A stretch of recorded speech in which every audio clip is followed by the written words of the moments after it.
another video na naman tayo ngayong araw, another ganap sa ating buhay, another chika. So ngayong araw kukuha kami ng native na passion fruit doon banda sa may fish pan, kaya samahan nyo kami, let's go. So guys, kami ngayon ay kukuha na nung sinatawag namin authentic fruit. So meron din dyan siya at meron din doon sa baba. So ngayon titingnan natin kung ano yung pagkaibahan nila ng big giant jack and fruit at yung tinatawag nilang na authentic na sobrang native na fruits. So dyan siya banda sa baba.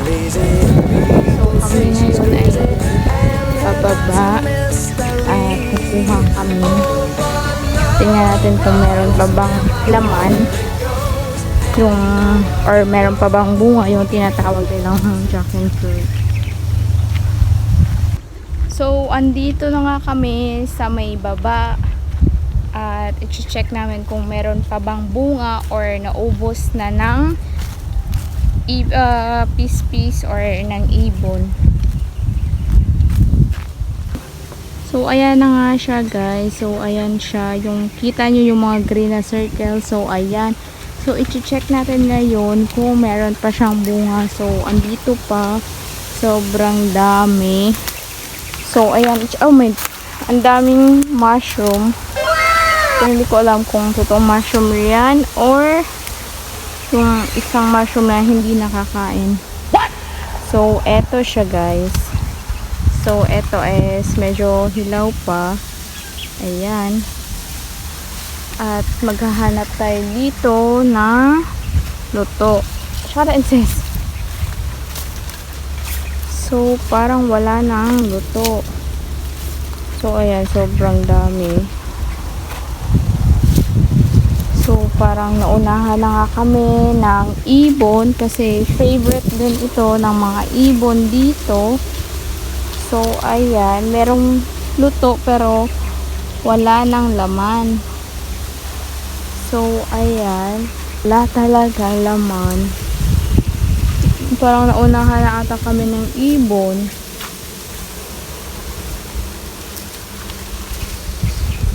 Yun, ang dami nang nakain ng ibon dito kasi favorite din kasi ito ng mga ibon. So ito yung bulak niya, yung flowers niya. So meron pang tinatawag nitong grasshopper. Yan guys. Wow. Walang bunga naubos. So ayan, sobrang dami kaya babalik kami doon sa pwesto yung dinaanan namin kung meron bang mga luto doon kasi doon kami kukuha. So ayan guys, sobrang dami. Tingnan nyo naman. Etong parang merong mga tawag nito balahihibo. Yan yun siya. So walang luto.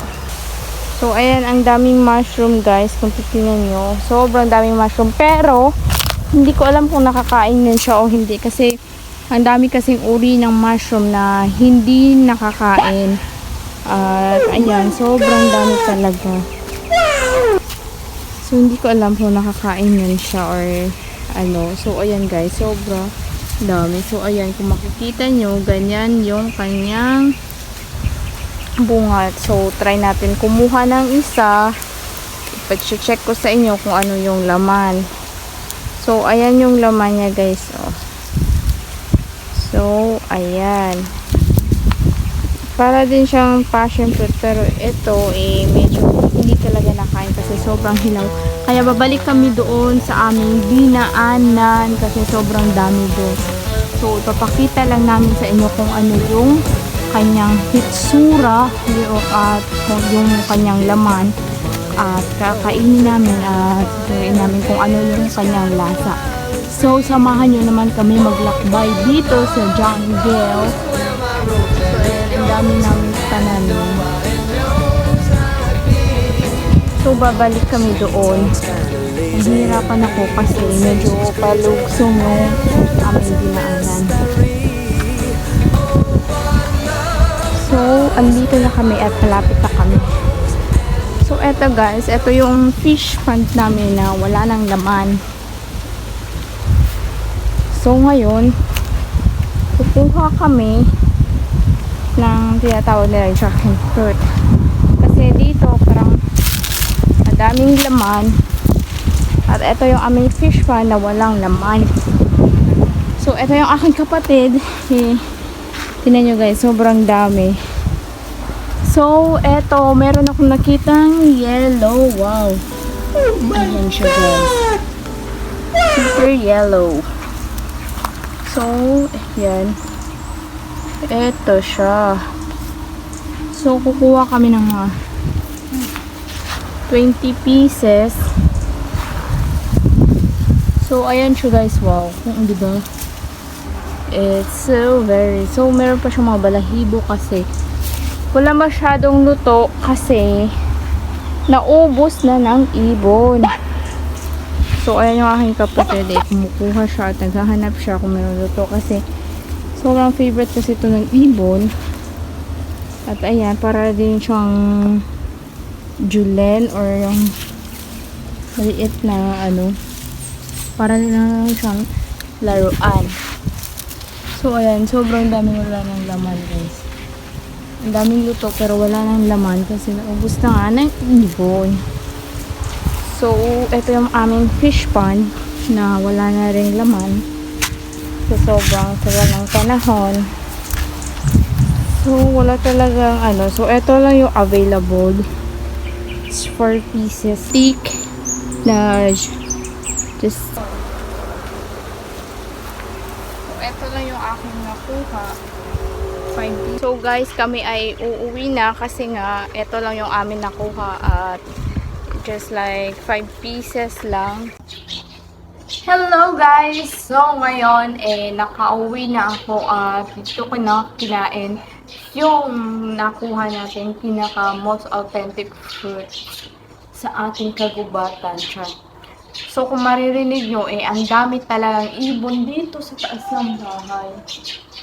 So, naririnig nyo ba? Kung hindi, baka multo lang yun. So, ayun na nga guys.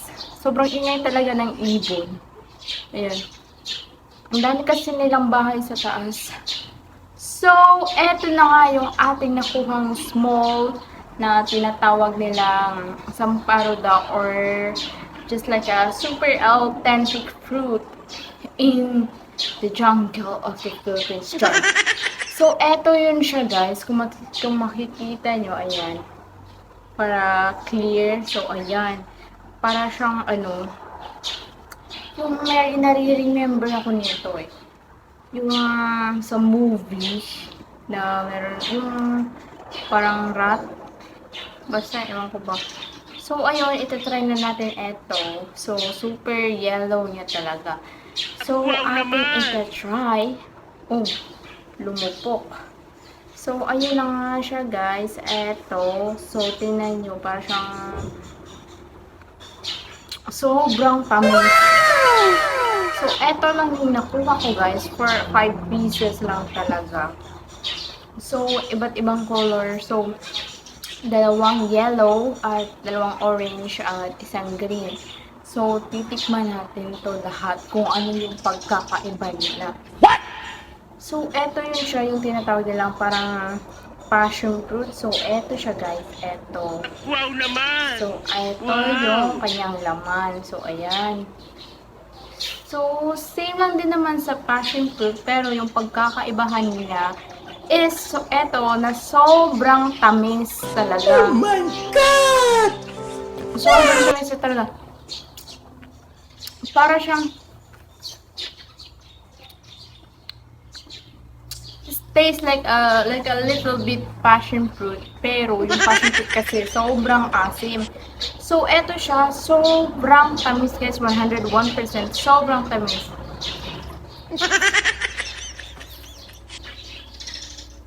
Sobrang tamis guys.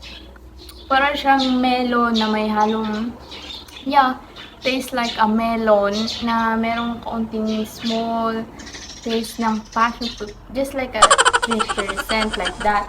So, syempre, sobrang ingay talaga at nakaka-disturb yung huli ng aming ibon sa taas guys. Sobra, naririnig nyo ba? Ang dami kasi namin alagang mga hayop dito. So, eto guys, eto yung color orange. So, ating iti-test, ating itatry. So, kung...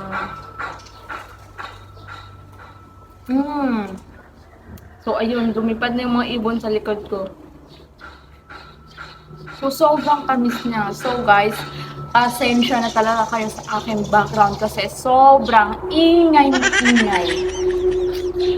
Dun sa kabila eh, merong pumupok-pok eh. Dito sa loob ng bahay namin eh, sobrang dami-dami talaga ng ibon. Kasi 1,000 ibon yung dito. So, it's like 1,000 ang ibon dito sa loob ng bahay. Tingnan nyo. Hindi nyo nga makikita pero maririnig nyo sa sobrang dami. So, eto yung third. Sobrang tamis talaga guys. Sobrang tamis. 101%. Sobrang tamis. So, ito-taste natin. Sobrang tamis talaga. Wala akong masabi. Nakaka-addict pero wala na. Di ba nakita nyo naman wala na talagang luto kasi favorite din kasi ito ng mga ibon. So, etong last na nakuha ko guys, walang laman. Kita nyo, wala talagang laman. Meron siyang laman pero sobrang puti pa. Sobrang liit. So, ayan guys.